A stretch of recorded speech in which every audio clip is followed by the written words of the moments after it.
This week, we are going to do a composition based on the emotion anger. This is as I said I would last week after we did that first compo in a long time. Okay, so the title for this week's composition is the P of anger. P being the acronym, remember, acronym for physical reaction, emotion, action. If you remember, at Learning Partners, we use P's to describe emotions. In other words, all emotions, happiness, anger, sadness, they can actually be described using the P technique. Okay, let's move on to today's assignment. Today's assignment is to write a 150-word story based on the picture that you see here. A 150-word story, as most of you would know, is actually the standard requirement, or rather I would say the minimum requirement for a P5 and P6 composition. Taking a look at what we have here, we have an accident.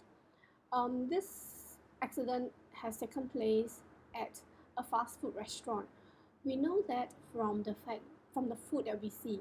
Here you can see a hash brown, sausages, a sunny side up egg, coffee.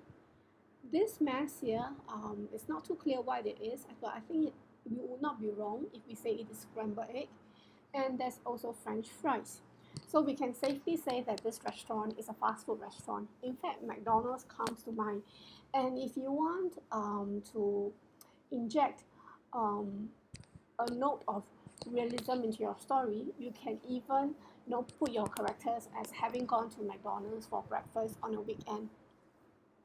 Okay, and we can see here that the accident actually took place because this boy here, he has stepped on a piece of banana skin and he must have been holding the food before that.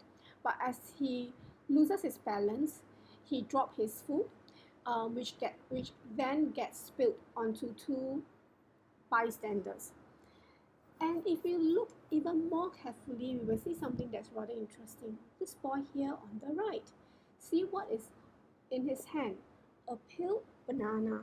So now we know where the banana skin comes from. This boy must have peeled his banana and then thrown the peel onto the ground, causing the accident. So here we have the ingredients of a story, okay, a conflict.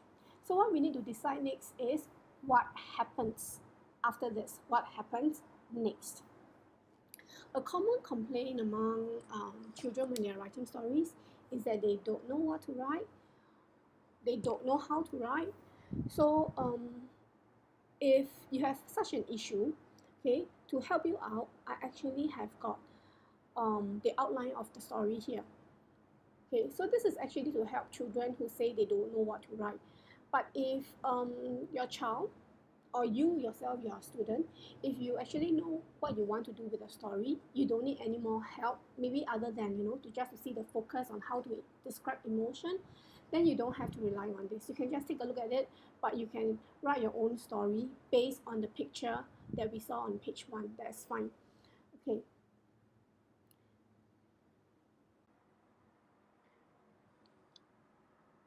Before I start the outline of the story, okay, I am actually going to add something interesting to the story.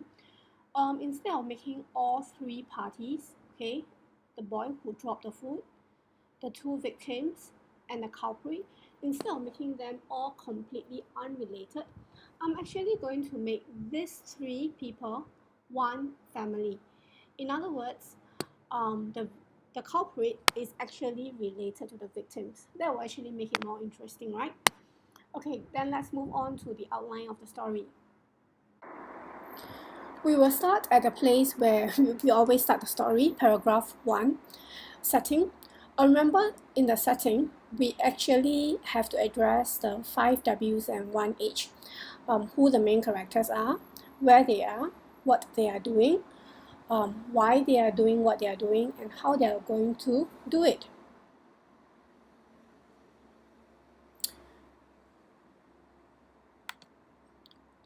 Let's start.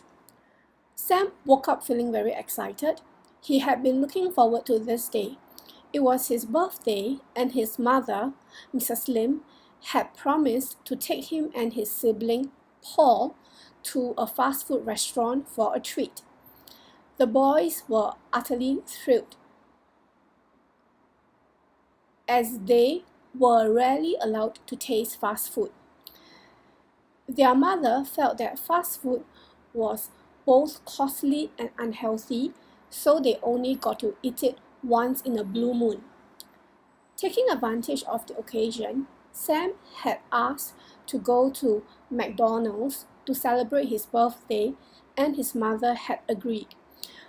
Actually, it doesn't have to be McDonald's, although it is the restaurant that comes to mind first. If you want to, you can replace it with KFC, Wendy's, or you can even make up your own name for a restaurant like Princess Cafe. Okay, paragraph 3 here, we're actually building up the story, building up the suspense, so we'll describe their trip to the restaurant. Sam quickly got dressed and prepared himself for the outing. Soon, the family was ready. They were going to walk to McDonald's, as it was only a stone's throw away from their home.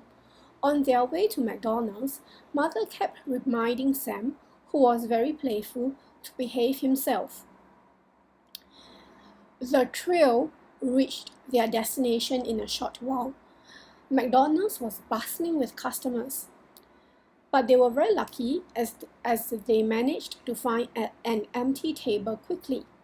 After taking the boys' orders, Mother went to buy the food, and Paul volunteered to help her to carry the tray. Mother agreed happily. Sam waited impatiently for them to return. Feeling hungry, he reached into his pockets and found the banana that was given for breakfast that day. That morning, he had not been hungry, so he had hidden the fruit in the pocket of his coat. Now he took it out, peeled it, and tossed the skin onto the floor. Just at that moment, Paul and their mother returned. They set the tray on the table, and the family prepared to tuck in.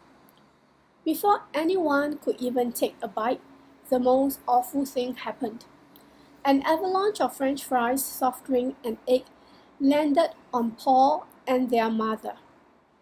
A boy carrying a tray had not noticed the banana skin that Sam had thrown on the ground and stepped on it. Okay, in paragraph 7, we will actually reach the climax of the story, and that's also the focus of today's story, which is the description of anger. And in this case, you can imagine how angry Mother will be that there was this accident and that her own son had been the cause of the accident. Later on, when we reach page 3, I will actually show you how to describe anger. So let's just skip this portion first and then move on to paragraph 8, okay, which is Mom's reaction after her rush of emotion, and then what happened at the end of the story. That's in paragraph 9. Fortunately, Mrs. Lim managed to control herself. She apologized to the hapless boy and gave him the money to buy a new lunch. Then she turned back to her sons. Without another word, she ushered Paul and his brother home. As a punishment for his thoughtless act, Sam had bread and butter for lunch on his breakfast. He was very ashamed of himself. He had not realized that his inconsiderate action would have such repercussions.